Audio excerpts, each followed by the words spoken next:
All right, good evening. It is a little after 8:30 on February 19th. I am Eric Prosius, meteorologist at MemphisWeather.net, and we're going to provide a training session tonight on the mSpotter program. And this is being recorded for those who watch later on. Welcome aboard, and we're glad to have you with us tonight. And I'm going to go ahead and get started right with this. I'm going to screen share my presentation here, and we'll get started.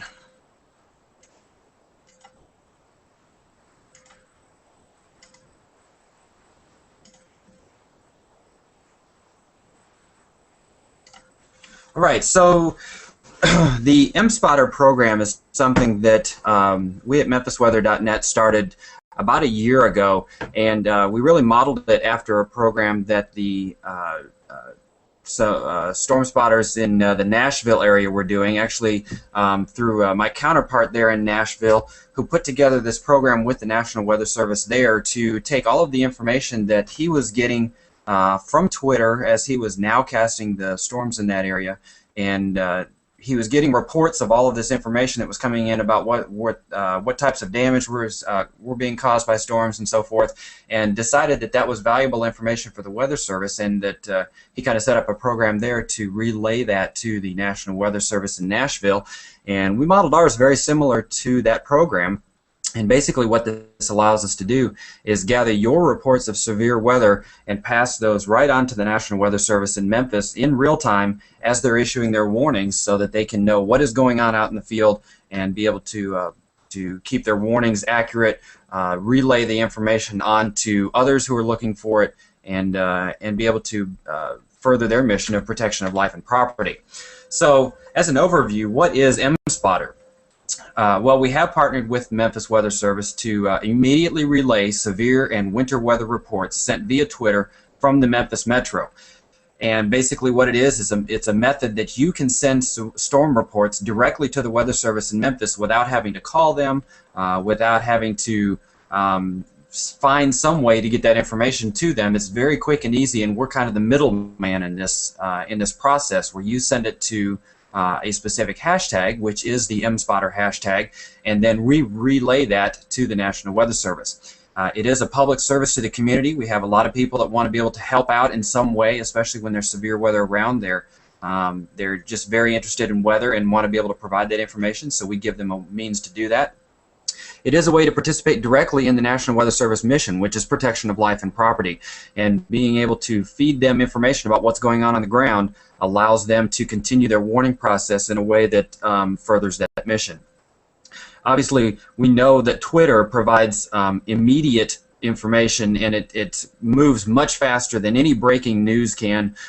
Its power and its immediacy allow us to really grasp this information and get it back within seconds, literally, to the National Weather Service. And it has already proven to be a huge asset to the forecasters, both here in Memphis and in Nashville. There's two different programs, as I mentioned, a T-Spotter program in Nashville and an mSpotter program here in Memphis.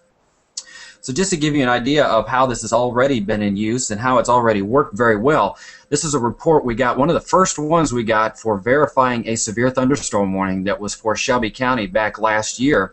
And we received a Twitter report of dime to quarter size hail near the Shelby-Tipton border north of Arlington. I provided the time there, and basically what this is a transcript of the chat session where we take that information and pass it through an internal chat directly to the National Weather Service meteorologists, and then they can take that information and act on it. We got the reply 2 minutes later that they got the report, and 1 minute after that, the official storm spotter report came out indicating quarter-size hail at the indicated time, and that actually verified a severe thunderstorm warning for Shelby County, which is what they're trying to do, is when they issue these warnings, make sure that the reports they're getting back are matching those warnings, and so that's exactly what this did. We had another pretty interesting case back in July of last year. The radar on the left side of your frame there shows a thunderstorm that had parked itself over Germantown, and to the right is the photo that was taken and sent to us by a Twitter user that showed severe flash flooding there right around the Poplar and Exeter area at Germantown Plaza. we took that information and that photo and passed it directly on to the National Weather Service, and they were able to then issue a flash flood warning for that portion of the county and verify their warning. And as a matter of fact, it was such an isolated storm, as you can see on the radar there. It was just right over Germantown, didn't affect most of Shelby County, and in fact, you know, Lakeland, Bartlett, Arlington, Millington, they were all dry, but Germantown was getting a very heavy thunderstorm and had this flash flooding. So another case where mSpotter proved very useful. So who can be an mSpotter? Anyone that has a Twitter account can participate in this program. And basically, we're using social media. Facebook we also will use, but because of the way Twitter works and the hashtags, it works very, very well for Twitter. If you have a smartphone with a camera and GPS, we strongly encourage you to use that as well. A desire to serve others, and of course, if you have a little weather nerd living inside you, then you'll be excited about this program just as much as I am. So, why participate in the program? Obviously, assisting the Weather Service in improving their severe weather warning process and helping to improve those warnings, verifying what the radar can't see. Basically, what's occurring on the ground, they can't see. The radar can only see up to maybe as low as a couple of thousand feet above the ground, but it can't verify exactly what is occurring at ground level. And that's all part of their Skywarn Storm Spotter program. This just takes it that next step and allows them to be able to get that information and see exactly what's going on the ground below the radar beam. And then certainly contributing to public safety in the NWS mission. So those are the reasons why why you might want to participate. So what are we looking for as far as reports are concerned? What is the information that mSpotter is looking for to be able to pass on to the Weather Service? This is the list right here. A tornado or funnel cloud, certainly we want to know. If you see something that looks like it might be a funnel cloud or a tornado on the ground, immediately pass that report on.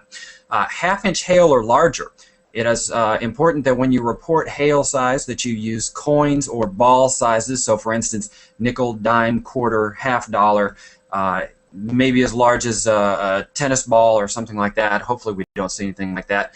But ball or coin sizes are really, most people know what those are, and instead of trying to guess if it's 3/4 of an inch or an inch, if you just say it's the size of a quarter, the Weather Service can determine what that is.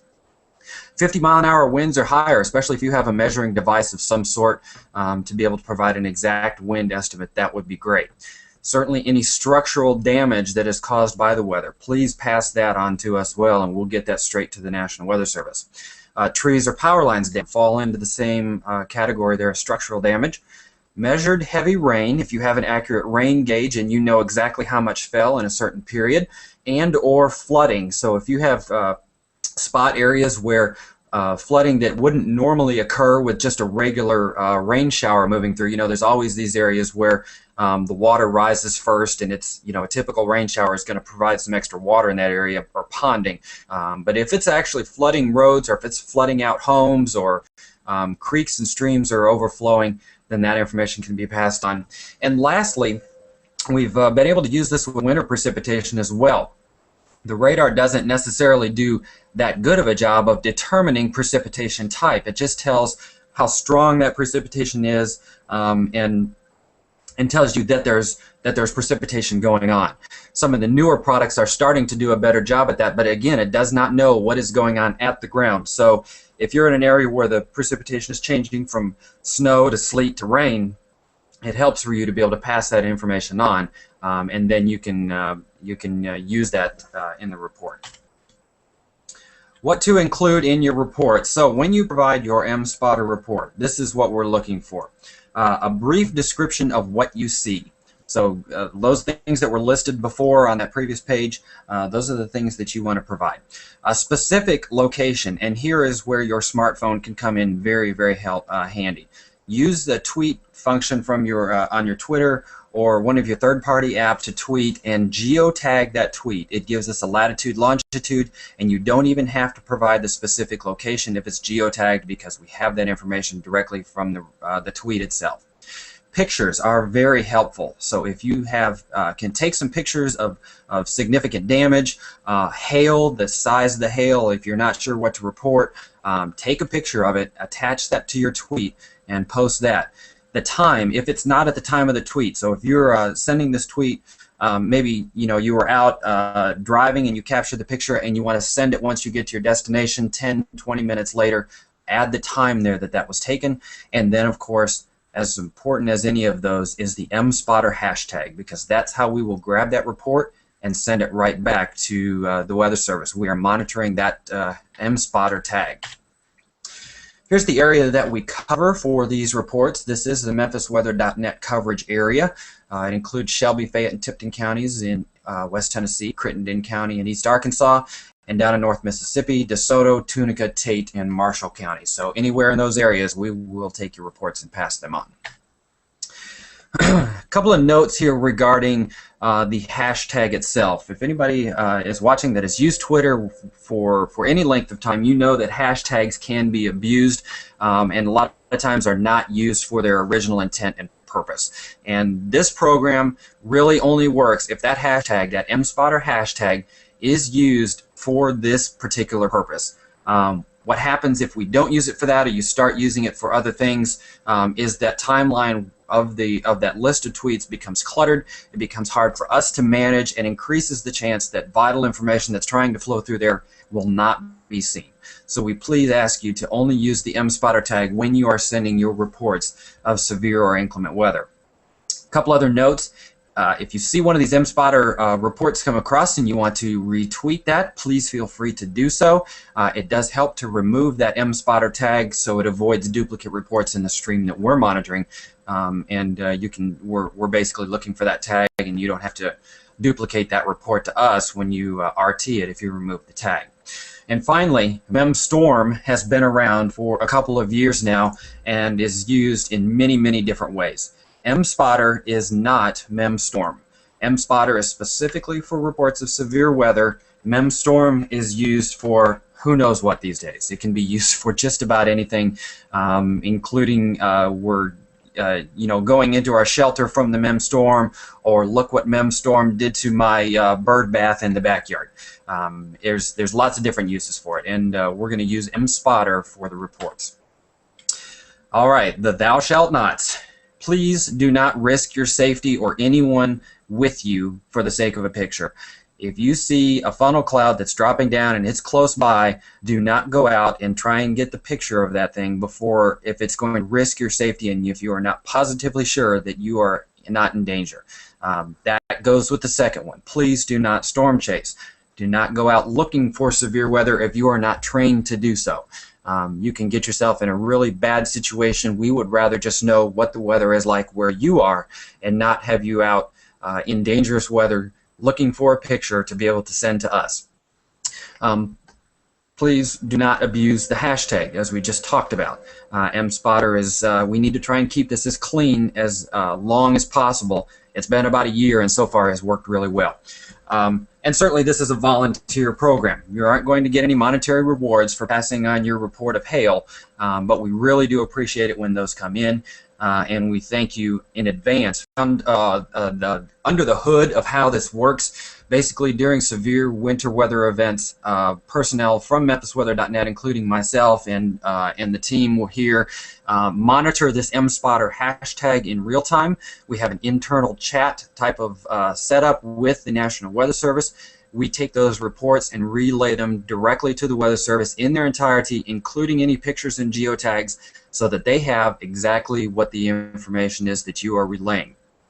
If we see duplicate posts, or if we see the same type of host coming from the same area, we may filter out some of those just so that the Weather Service doesn't get bogged down while they're issuing their warnings, getting the same thing over and over again. If they know what's happening in that area, they don't need to know it from 3 different people.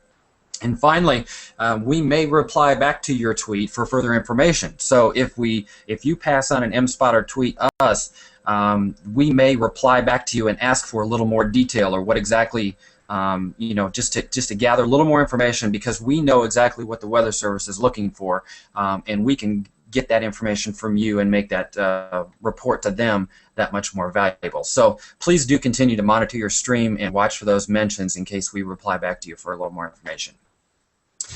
And one of the really cool things about the mSpotter program that we have worked into our MemphisWeather.net mobile apps for Android and iPhone. We now have an mSpotter tag or a tab in our apps which allow you to submit your reports without going through Twitter.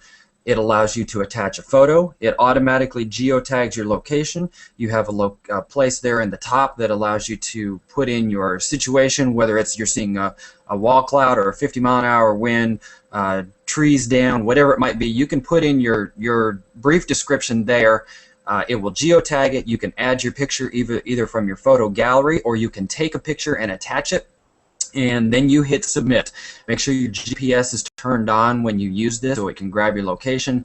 And basically what that does, you don't even have to put the mSpotter tag on there. It auto tweets your information to us with the mSpotter tag, and we will get that information straight off your phone with the picture attached and the location. It's a great way to be able to participate in this program right through the use of the MemphisWeather.net mobile app. So that wraps up the training session for tonight. I hope that you have been able to get some information from this that it proves useful to you. We are certainly appreciative of you joining us tonight.